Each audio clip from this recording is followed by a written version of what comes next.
single vehicle crashes result in 1/3 of the deaths on our roads every year. Yet it's the most preventable type of accident because only one vehicle is involved. The specific cause of the one vehicle crash is usually obscured because there are no witnesses, and often the driver doesn't survive or is reluctant to admit his mistake. This man says, "My brake's faded." And this one, All of a sudden the steering went. Damn front tyre blew out. But the suspension let me down. so it was the car's fault. Of course, unexpected mechanical failures do occur, however well prepared we are. But many would just not happen on a vehicle maintained and driven properly. For instance, this sort of treatment can result in damaged tyre walls that are vulnerable to blowouts, and the suspension suffers as well. So be aware of your car. Watch and listen for warning signs. Extra play in the steering.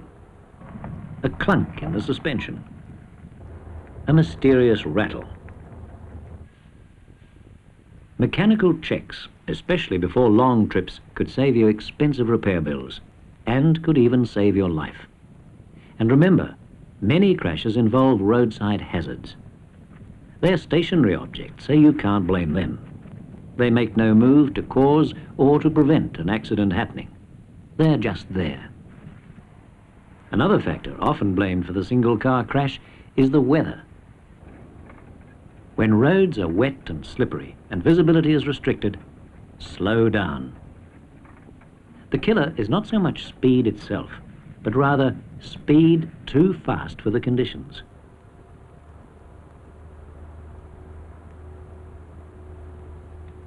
Advisory speed signs indicate the recommended maximum speed for good conditions. But there must be more to it than this, causes other than simple mechanical failure. Let's consider the crash itself.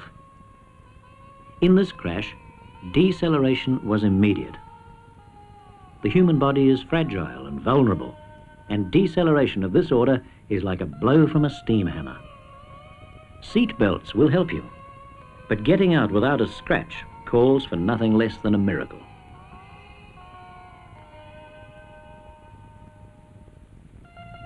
In a rollover, there is no sudden deceleration, but occupants are usually injured by being tossed around inside the vehicle or by being thrown out, the prime cause of many deaths. This is another instance of the value of seat belts. However, the real answer is prevention, avoiding the accident in the first place, because in most cases, single vehicle crashes can be traced to the driver himself. The tendency to doze off at the wheel is not unusual, particularly on long, monotonous journeys. No good driver would drive in this condition.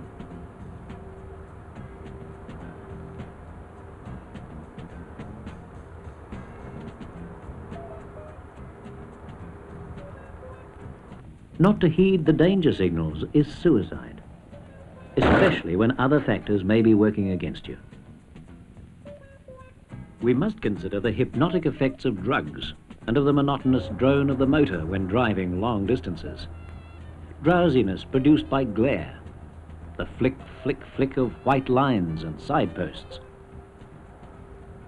To stay alert, move your eyes constantly.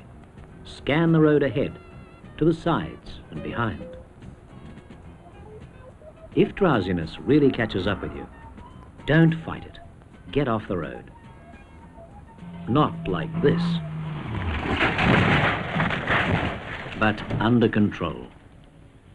Have a sleep, if only for half an hour, or get out and stretch your legs.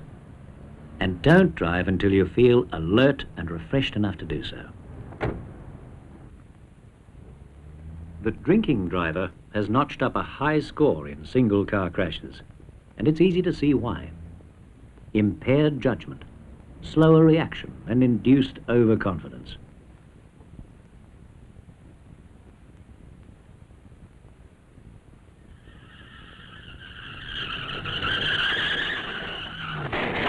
Alcohol even in small quantities, affects everyone. Are you willing to risk your life and the lives of others because you won't say, "No thanks, I'm driving"? Your car is only as good as you are. So there are two questions to ask yourself at the beginning of every journey. Is my car in a fit condition to be driven? And even more important, am I mentally and physically fit to drive and to cope with any hazard that might come my way? If your answer is yes to both questions, you're well prepared to avoid the single vehicle crash.